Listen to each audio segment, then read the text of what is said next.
عشق وہ ہوتا ہے جو سر چڑھ کے بولا کرتا ہے، یہ میرے محبوب کا عشق ہے۔ اللہ اکبر۔ کسی سے پتہ پوچھا میرے نبی کہاں ملیں گے، بتایا مسجد نبوی چلے جاؤ۔ توڑ کر کے مسجد نبوی میں آئے، صحابہ سے پوچھا نبی کہاں گئے، کسی نے کہا ابھی ابھی باہر چلے گئے۔ اللہ اکبر۔ ایک دیوانے نے اتنا سنا ابھی ابھی باہر گئے ہیں، دل پہ ایسا تھا جیسے ہزاروں بجلیاں گر گئی، ایسا لگتا تھا جیسے جیسے کہ ارمانوں کے خرمن کو آگ لگ گئی ہو، ایسا لگتا تھا جیسے کہ پیاسے کی رسی کنویں کے کنارے آ کے ٹوٹ گئی ہو، ایسا لگتا تھا جیسے زندگی کے مسافر کی سانسیں ڈگمگانے لگی ہوں۔ اللہ اکبر۔ سنا محبوب نہیں ہے، کب آئیں گے کا کچھ نہیں کہا جا سکتا۔ پھر رو کے کہتے ہیں یارو وہ جگہ بتا دو جہاں پہ میرا محبوب بیٹھا کرتا ہے، وہ کمرہ دکھا دو جہاں میرے مصطفیٰ جلوگر ہوا کرتے ہیں۔ اویس کیا کرو گے؟ کہا مصطفیٰ نہ سہی، کم سے کم ان کا بستر دیکھ لیا کروں گا، کم سے کم اس مکان کو دیکھوں گا جس میں میرا محبوب جلوگر ہوتا ہے۔ اللہ اکبر۔ کسی نے حضرت عائشہ کے گھر کا پتہ بتایا، آپ آئے حضرت عائشہ کے دروازے پر، آ کر کے دستک دیتے ہیں، جیسی دستک دی اندر سے آواز آئی، من دق الباب، کہا سرکار کا عاشق آیا ہے۔ کہا کس لیے آئے ہو؟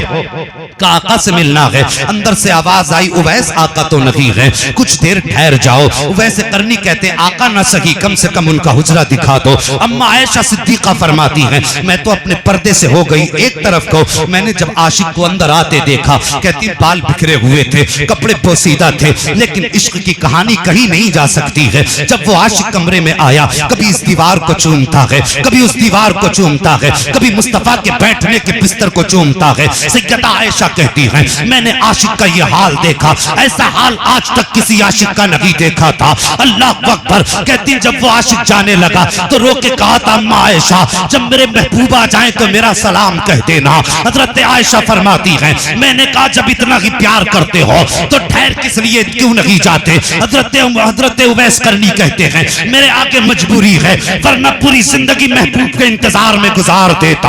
اللہ اکبر۔ حضرت عائشہ فرماتی دیوانہ روتا ہوا چلا گیا، ادھر اویس قرنی نکلے ہیں، ادھر اچانک میرے سرکار جلوگر ہو جاتے ہیں۔ اندر آتے ہی آقا فرماتے ہیں عائشہ سچ بتا کیا کوئی زمین پہ میرا دیوانہ آیا تھا؟ حضرت عائشہ کہتی ہیں آقا آپ کو کیسے پتا چلا؟ میرے نبی فرماتے ہیں عائشہ خوشبو بتا رہی ہے میرا اویس گزر کے گیا ہے، یہ ہوائیں بتا رہی ہے میرا اویس یہاں تک آیا تھا۔ عائشہ کہتی ہیں آقا مجھے نام تو پتا نہیں لیکن وجود سے دیوانہ لگتا تھا، میں نے کہا تھا ٹھہر جا، لیکن اس نے کہا مجبوری ہے۔ میرے نبی نے کچھ نہ کہا، سیدھا حضرت عمر سے کہتے ہیں عمر جلدی چلا جا میرے اویس کو تلاش کر کے لے آ۔ حضرت عمر کافی دوڑے لیکن تب تک اویس مدینہ چھوڑ چکے ہیں۔ اللہ اکبر۔ میرے نبی نے رخ کیا قرن کی طرف، آنسو بہائے اور فرمایا لوگوں مجھے قرن سے ٹھنڈی ہوائیں آ رہی ہیں۔ اللہ اکبر۔ یہ نبی کے جملے ہیں۔ ادھر اویس قرنی اپنے دروازے پر آئے ہیں،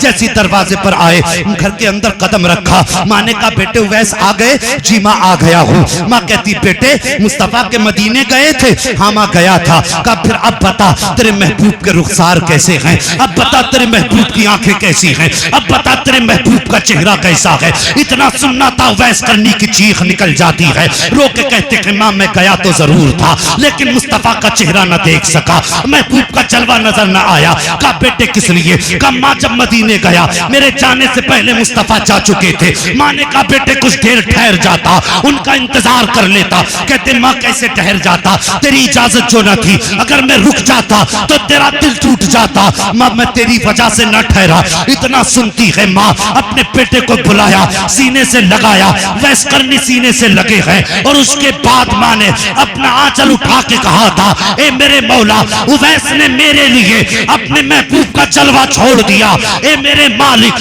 جب ساری دنیا مصطفیٰ کا ذکر کرتی رہے تو تب تک میرے اویس کا بھی زمانے میں تذکرہ ہوگا۔